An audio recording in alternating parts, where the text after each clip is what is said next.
یہ حدود اربعہ کو ذکر کرنا ضروری ہے عقار کے اندر۔ دعوے کی صحت کے لیے بھی حدود اربعہ کا ذکر کرے، مالکان کا نام ذکر کرے، جیسا کہ آگے صاحب ہدایہ بیان کریں گے۔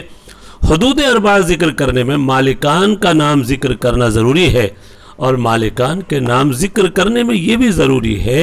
کہ چاروں مالکوں کا نام لے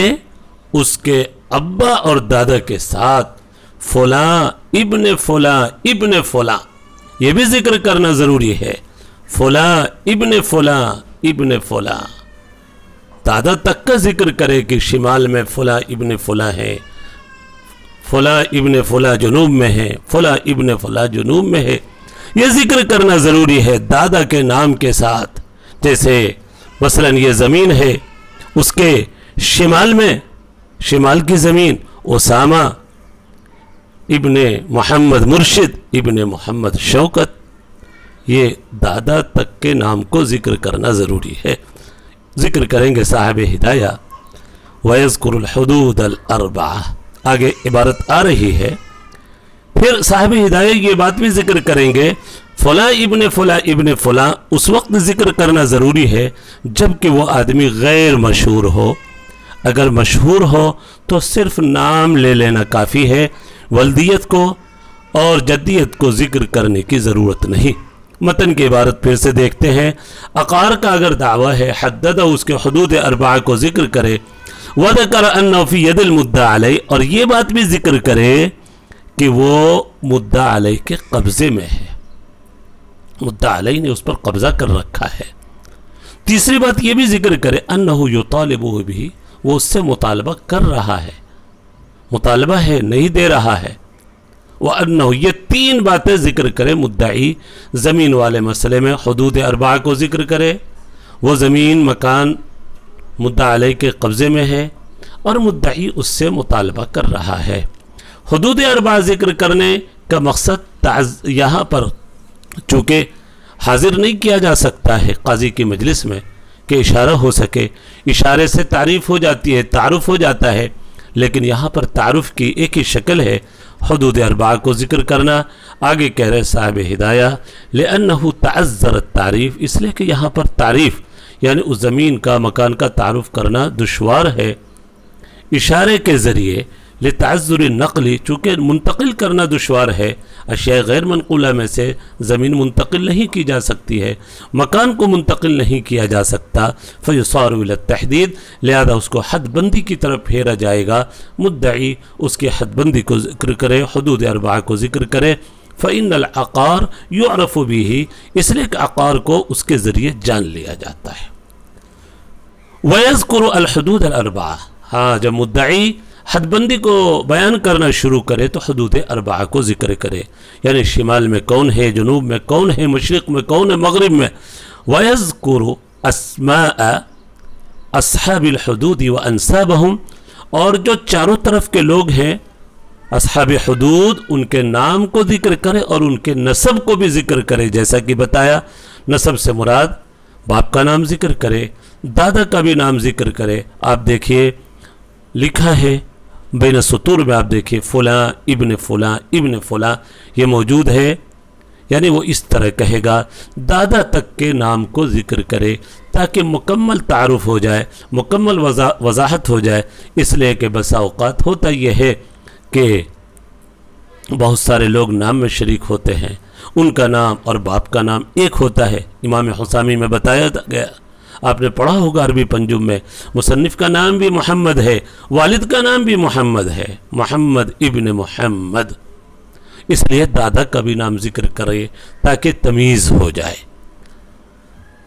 ولا بد من ذکر الحد لأن تمام التعریف به عند ابی حنیفہ على ما عرف هو الصحیح، اور حدود اربعہ کو ذکر کرنا ضروری ہے اس لیے کہ تعریف کی تکمیل اسی کے ذریعے ہوتی ہے حضرت امام ابو حنیفہ رحمۃ اللہ علیہ کے نزدیک، جیسا کہ یہ بات جان بھی لی گئی، اوپر بیان بھی کیا، اور یہی مسلک صحیح ہے۔ ہاں، حدود اربعہ کو ذکر کرے، ان کے اسما کو، ان کے نسب کو بھی ذکر کرے، لیکن آگے کرے وَلَوْ كَانَ الرَّجُلُ مَشْهُورًا، اگر آدمی مشہور ہے، حدود اربعہ کہ جو مالک ہیں مشرق اور مغرب میں، جن کی زمین ہے، جن کا مکان ہے، وہ مشہور آدمی ہے، تو